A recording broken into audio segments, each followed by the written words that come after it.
श्री गणेशाय नमः। ओम नमो भगवते वासुदेवाय। नमस्कार दोस्तों, स्वागत है आप सभी का हमारे चैनल भक्ति ज्ञान में। दोस्तों, आज मैं आपको कार्तिक मास महात्म के 23वें अध्याय की कथा सुना रहा हूँ। इस अध्याय में हम गोपाष्टमी व्रत के बारे में संपूर्ण जानकारी प्राप्त करेंगे और सबसे पहले सुनते हैं गोपाष्टमी व्रत की कथा। हमारे हिंदू धर्म तथा शास्त्रों में गाय को सभी प्राणियों की माता कहा जाता है। ऐसी मान्यता है कि गाय की देह में समस्त देवी देवता वास करते हैं। माना जाता है कि जो व्यक्ति सुबह स्नान कर गौ माता को स्पर्श करता है वह सभी प्रकार के पापों से मुक्त हो जाता है। गायों का समूह जहां बैठकर आराम से सांस लेता है उस जगह से सभी पाप खत्म हो जाते हैं। गाय को चारा खिलाने पर बहुत पुण्य मिलता है। वह पुण्य हवन या यज्ञ करने के समान होता है। जिस घर में सभी सदस्यों के भोजन करने से पहले गाय के लिए खाना निकाला जाता है उस परिवार में कभी भी अन्न धन की कमी नहीं होती।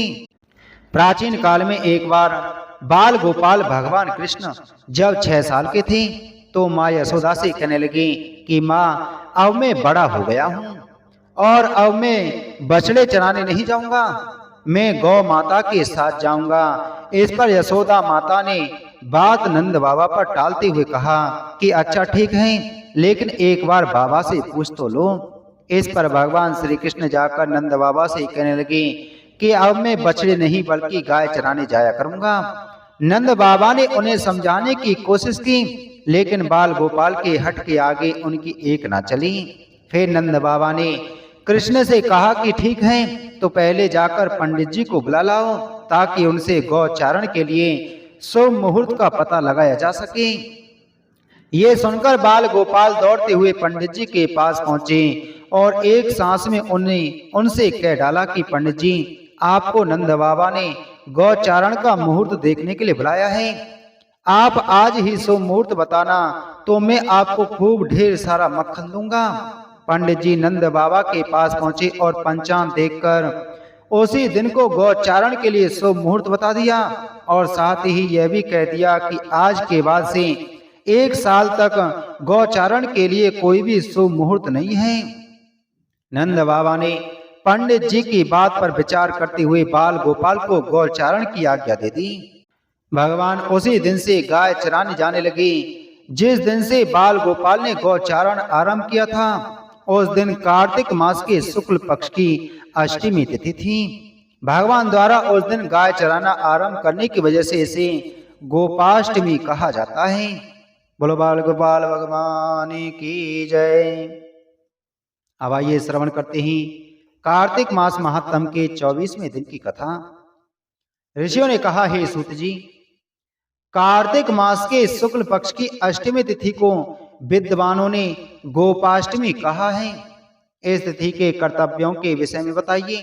सूत जी बोले, हे ऋषियों, आप उस सुंदर पौराणिक कथा को सुनिए जिसके सुनने मात्र से ही सहस्त्र गायों के दान का फल मिलता है। कार्तिक मास के शुक्ल पक्ष की अष्टमी को विद्वानों ने गोपाष्टमी कहा है।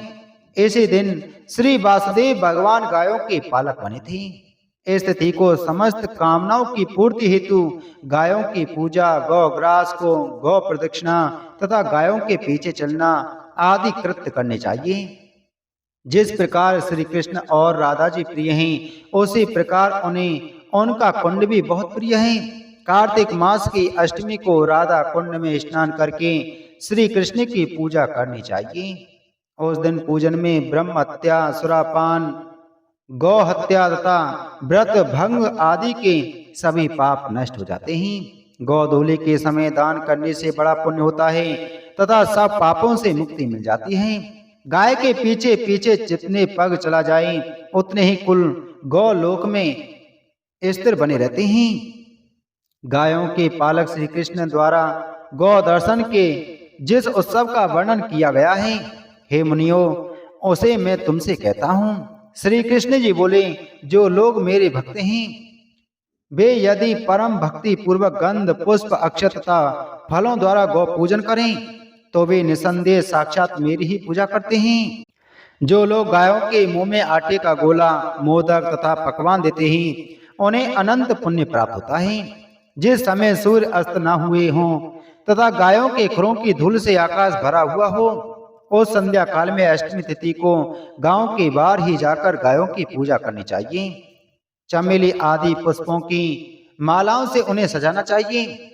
लड्डू, पकवान तथा आटे के गोले को सोने आदि के पात्र में रखकर सूर्यास्त से पूर्व ही गांव के बाहर जा पहुंचे। पानी भरा कमंडलू भी साथ ले जाए। वहां कुमकुम, चंदन, चावल आदि से गायों का पूजन करें। गोपाष्टमी के समान अन्य कोई भी तिथि मुझे प्रिय नहीं है। सब दानों से जो पुण्य मिलता है, सब तीर्थों से जो फल प्राप्त होता है, वह गोपाष्टमी को गौ पूजन से मिल जाता है। गांव के बाहर पहुंचकर गायों की प्रयत्न पूर्वक पूजा करनी चाहिए। सर्वप्रथम कमंडलू के जल से उनके पांव को धोना चाहिए। जो लक्ष्मी सब देवताओं सहित विष्णु के चरणों में निवास करती हैं, वे ही देवी गाय रूपिणी हैं। वे मेरे पापों को नष्ट करें। इस मंत्र का उच्चारण करते हुए गाय के चरणों का प्रक्षालन करना चाहिए। हे गौ, मैंने कुमकुम, चंदन आदि गंधों को आपके प्रति समर्पित किया है। आप इन्हें ग्रहण करें, यह कहकर गंध प्रदान करें। फिर यह कहते हुए पुष्प आदि चढ़ाएं। मालती आदि सुगंधियों तथा चमेली आदि पुष्पों को आप ग्रहण करें। वनस्पतियों से उत्पन्न सुगंधित धूप को आप ग्रहण करें। हे जननी, घृत वर्तिका तथा अग्नि द्वारा संयोजित दीपक को ग्रहण मुझे समस्त सिद्धियां दें। हे जगत माता, मैं आपको नैवेद्य, फल, चूर्ण आदि समर्पित कर बारंबार प्रणाम कर रहा हूँ। इस प्रकार पूजन करने के बाद प्रदक्षिणा और नमस्कार करके गायों के पीछे पीछे चले।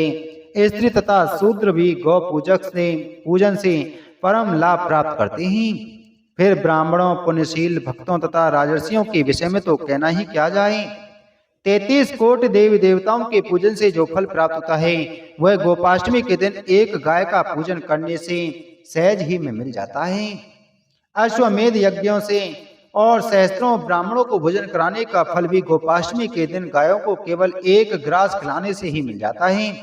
सब तीर्थों और सभी देव मंदिरों में पुष्पदान करने से जो पुण्य मिलता है, वह गोपाष्टमी के दिन गौ पर पुष्प चढ़ाने से मिल जाता है। जो मनुष्य गोपाष्टमी के दिन विधि पूर्वक गौ पूजन करता है, वह भयंकर यम मार्ग को त्याग कर विष्णु के परम पद को पाता है। जिस देश में पापों को नष्ट करने वाली तथा समस्त कामनाओं को देने वाली गायों को गोपाष्टमी के दिन सब अलंकारों से युक्त करके पूजा की जाती है, वहां किसी विदेशी राजा के आक्रमण का भय नहीं रहता। वहां इंद्र देवता बहुत वर्षा करते हैं तथा कोई कलह तथा भय नहीं रहती। जिन घरों में इस दिन पवित्र गाय की पूजा होती है, वहां सब प्रकार की सिद्धियां बनी रहती हैं और उपसर्ग आदि से उत्पन्न भय उपस्थित नहीं होते। हे राजन, गोपाष्टमी के दिन जो लोग गौ पूजन करते हैं, उनके घर में लक्ष्मी स्थिर बनी रहती है।